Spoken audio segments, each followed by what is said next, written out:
Hello दोस्तों, आपका स्वागत है हमारे चैनल पर। आज हम आप इस वीडियो में दिखाने वाले हैं कि हाई वोल्टेज की प्रॉब्लम अधिकतर सब जगह चल रही है। तो उसी पे मैं आज कुछ आपको बताने वाला हूँ। तो फ़िलहाल देखिए, ये हमारे दो सिस्टम लगे हुए हैं। एक ऑनग्रिड सिस्टम लगा हुआ है हैवेल्स का 3 किलोवाट में, और ये डे कंपनी का 6 किलोवाट का हाइब्रिड इन्वर्टर है। जो हैवेल्स का है हमारा, जो पीएम सूर्यघर योजना के तहत लगाया गया है 3 किलोवाट में। और ये हाइब्रिड इन्वर्टर हमारा 4 बैटरी पे लगा हुआ है, जो कि यूटीएल की हमने 200 AH की 4 बैटरियाँ लगा रखी हैं। तो मैं आपको बताने वाला था कि हाई वोल्टेज की समस्या अधिकतर सभी एरिया में है, कुछ कुछ एरिया में नहीं है। तो हमारे एरिया में थोड़ी प्रॉब्लम ज़्यादा है। ये देखिए, शाम का टाइम है और मैं आपको अभी वोल्टेज दिखाऊंगा कि कितने वोल्टेज हमारे घर में आ रहे हैं, और दिखाएंगे कि इससे क्या प्रॉब्लम हो रही है।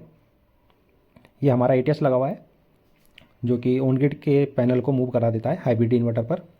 ग्रिड जाने पर और ग्रिड आने पर ये मूव हो जाते हैं ऑन ग्रिड सिस्टम पर।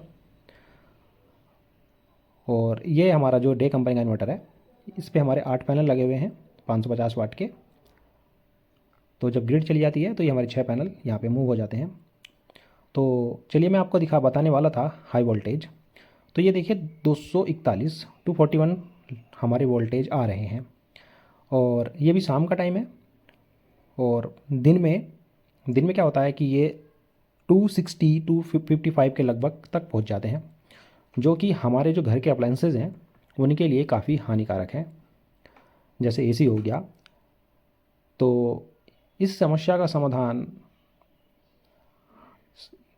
सिर्फ यही है कि आपको घर पे अपने सर्वो का स्टेबलाइज़र ही लगाना पड़ता है। ये देखिए, और समस्या ये भी आती है कि जो हमारे ये सिस्टम है, ये भी हाई वोल्टेज कट मार देते हैं।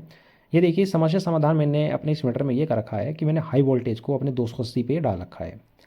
इसकी जो डिफ़ॉल्ट सेटिंग होती है वह 260 या 265 के लगभग होती है। तो हमारे जो वोल्टेज आते हैं वो इसको क्रॉस कर जाते हैं, और क्रॉस करने पे क्या होता है कि डे का जो ये इन्वर्टर है, ये ग्रिड को छोड़ देता है, और हम ग्रिड को एक्सपोर्ट भी नहीं कर पाएंगे अगर इतने वोल्टेज आएंगे, क्योंकि इन्वर्टर ग्रिड को कनेक्ट नहीं कर पाएगा और ये ग्रिड को डिस्कनेक्ट ही रखेगा प्रोटेक्शन के तहत। तो इन हाई वोल्टेज बढ़ने का कारण क्या हो सकता है कि समस्या ये है कि जैसे ही हम ग्रिड को एक्सपोर्ट कराते हैं तो हमारे वोल्टेज इंक्रीज़ होते हैं। सपोज कीजिए आपके घर पे 240 के लगभग वोल्टेज आ रहे हैं और आप ग्रिड को एक्सपोर्ट कर रहे हैं, तो वो 240 से उसको 250 या 255 तक लेके जाएंगे। तो अगर आप एक्सपोर्ट कर रहे हो तो वोल्टेज बढ़ने ही बढ़ने हैं। और ये वोल्टेज इसलिए भी बढ़ रहे हैं कि आपके एरिया में काफ़ी ऑन ग्रिड सिस्टम लगे हैं। हमारे एरिया में काफ़ी लगे हुए हैं, जैसे हमारी गली है उसमें भी 3-4 लगे हुए हैं। अगर आपके गली में 3-4 सिस्टम लग रहे हैं तो वोल्टेज तो बढ़ने ही बढ़ने हैं, और आपके यहाँ भी लगा हुआ है।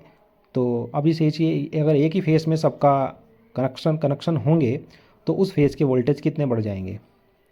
तो इसलिए वोल्टेज की समस्या आ रही है, और ये काफ़ी अभी तक बढ़ती ही जाएगी। जितने ही ऑन ग्रिड सिस्टम लगेंगे तो ये हाई वोल्टेज की समस्या बनती ही जाएगी, बढ़ती ही जाएगी। तो मेरा कहने का मतलब ये है कि क्या इतने वोल्टेज हमारे घर के लिए हानिकारक तो होंगे ही होंगे। तो इस समस्या का समाधान कैसे किया जाए। तो हाई वोल्टेज तो ये आएंगे ही आएंगे जब जितने ही उनके सिस्टम लगेंगे। तो इस समस्या का समाधान के लिए आपको अपने घर पर एक सर्वो स्टेबलाइज़र लगाना ही पड़ेगा। अदरवाइज़ इसका कोई ऐसा सॉल्यूशन नहीं है कि हाई वोल्टेज से आप बच सकें।